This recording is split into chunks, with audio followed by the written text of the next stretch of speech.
So let's be real here for a minute. The queen is a bad bitch. The queen is the most powerful piece, and if you can trap it, you might win the game right away. And so I'm going to show you some examples of some cases of one side getting their queen trapped, some of them right in the middle of the board, which is pretty surprising because when you're in the middle of the board, it seems like you can move around. But, you know, sometimes you can just trap your best bitch. It's punishment. You know, if she's cheating on you, you got to catch her. So in this game, the world champion, Mikhail Tal, well, former world champion, played the move g5, and much to Black's shock, the queen has no safe squares. So it's basically checkmating the opponent's queen. All the squares are under control. You can see the rooks in the center are controlling everything. So sometimes you just get busted. And when you get busted, it can be pretty harsh punishment. So this is punishment for putting the pieces on bad squares. g5, take, take. The pawn is attacking the queen, and the queen has no safe place to go. Bishop covers this. The bishop covers e7, and that's all she wrote. So here Black decided to give up the queen for only a rook, which isn't nearly enough material. White went queen to h4, and then rook to h1. And now, with the bishop covering the f8 square and queen h7 mate coming up, this isn't even worth playing because it's going to be mate next move. So he didn't even bother to continue. All right, let's go on to the next one. This was a game played by Mamedyarov, who's number 3 in the world. And he just shocked his opponent by just playing the move knight to h4. And look around the board. Look at these bishops here. These bishops on d2 and e2. They're just slicing through, controlling every square. The knight controls f5. The knight controls g6. The knight controls e4, d5, and b5. And the pawn controls c5 and e5. So the queen actually has no safe squares here at all. Covered by the bishop, by the bishop, by the knight, by the bishop, by the knight, by a knight, by a pawn, by a knight, by a pawn, by a bishop and a knight, by the rook. So, by a bishop over here. So the queen just got trapped really early on in the game. That's a really embarrassing way to lose. And the guy with Black who lost the game is in the top 40 in the world. So that was really, really embarrassing to go down like that. But I've had my fair share of games like that, so you know, I know how it feels.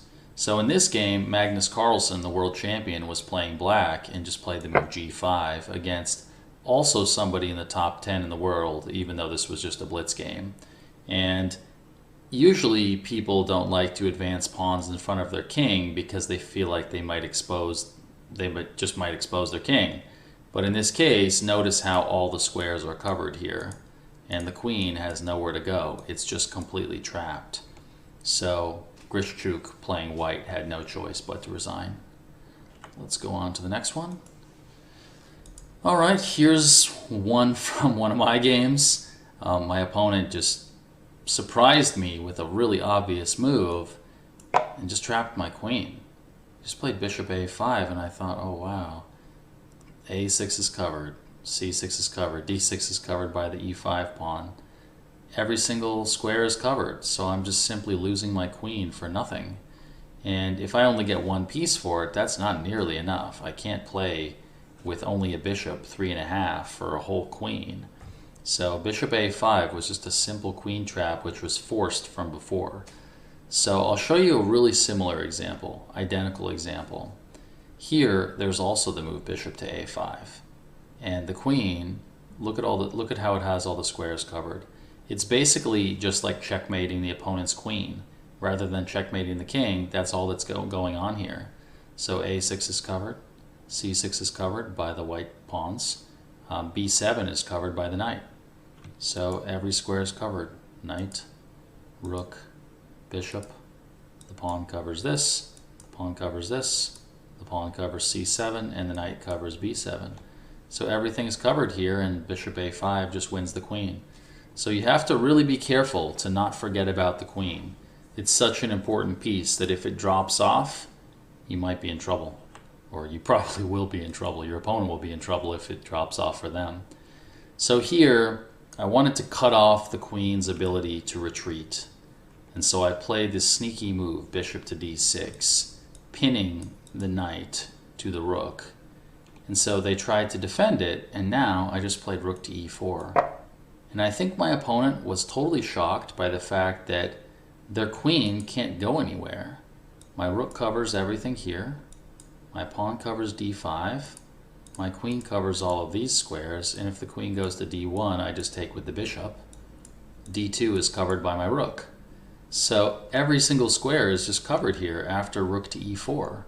And the queen just gets trapped in a very weird way right in the middle of the board. So that's a definite cautionary tale. Just to watch out for that, and if you're the aggressor, then look for those opportunities to trap your opponent's queen when you notice that it's short on squares. All right, let's go on to the next one. Here's one where the white queen is trapped over here on h7. It has no squares, so we can just go knight to g5, and now it has nowhere to move to. Just can't go anywhere. So they take the rook, we capture the queen, and then here we just go queen to h8, and then we win the h7 pawn, and we have a winning position. Let's go on here. Okay, here's another case where the queen on a7 has really nowhere to go. And when we just play this move rook to b7, look at how all the squares are controlled. The bishop controls a6, the rook controls everything here, our e3 pawn controls d4. So there's not much to be said here. The queen is just simply trapped. All of its squares are controlled.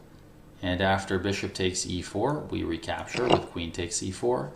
And here, basically, the queen can escape with queen c5, but then we just pick off the knight. And again, we're going to be up, since we're going to be up a full piece with a continuing attack, we have a decisive advantage. So let's go on to the next one. Here's a surprising one. Garry Kasparov, the former world champion for 16 years, was playing black here and decided to play the move knight to a5. And I think white was totally shocked that the queen has no safe squares to go to. Every single square is controlled. The pawn controls this. The queen controls this. The d5 square is controlled. The a4 square is controlled. Every single thing is controlled here. So there's nowhere for the queen to go. It just so happens that every single thing is under control. And all that can really be done is just to either resign or basically just to be down a queen pretty much. So white decided to resign already on the 14th move. Pretty embarrassing. And this player who was playing white later became a grandmaster, or may have already been. So let's go on to the next one. Here's another one played by Garry Kasparov, the world champion, former world champion, I should say. He played this move, queen to b7, defending his bishop so that he could slide his rook back and trap the queen. He's also attacking the pawn on e4, so a real multi-purpose queen move. And here, bishop to f3 was played. Probably some other move should have been played to try to save the queen. And now rook to a8 was played, and the queen was just simply trapped. It just can't get out. It's basically like, you know, having your head stuffed in a duffel bag. You can't get out. You're just stuck. And if they play the move e5, we have a nice kind of typical strategy called a desperado, where before capturing a piece, or before doing anything valuable that we might do, we sacrifice our own piece to get as much material as possible. So here we sacrifice our queen to pick off a full bishop. And then now we capture the undefended queen. Let's go on to another one. And here's the last one. This is one from one of my games. I was white against a grandmaster. And I saw the queen here on g7. I just thought, wow, that's a vulnerable queen. Maybe I can attack it with rook to g4. But then the queen can escape with queen to e7. So I thought, what if I just kind of tweak that idea and play a stronger version of the same idea? So I can go d6. And the point is, now my pawn is controlling both of these squares. So now the queen can't run away. The queen can't run to e7 anymore. My pawn covers that square. So with everything off limits, there's not much to do. So my opponent played rook c6, and then I played rook g4, and I think he just kind of realized here, it was kind of like a cold shower for him. He just realized, uh-oh, my queen's trapped. It's just game over. There's nothing to be done here. So that was one of my best practical cases of getting a queen trap in a real game. So I was glad to have found the idea of just removing all the squares for the opponent's queen, and once they weren't able to get out, they had nothing to play for. So now we're going to move on to looking over some kind of more general principles like that can be applied in middle games, such as really not leaving a brother behind, not leaving a piece behind, basically not playing passively with any of your pieces. You're the CEO of your company. Don't have any passive employees. Don't have any lazy employees. Make sure everybody's working and make sure everybody's busy. So we'll move on to that in a moment.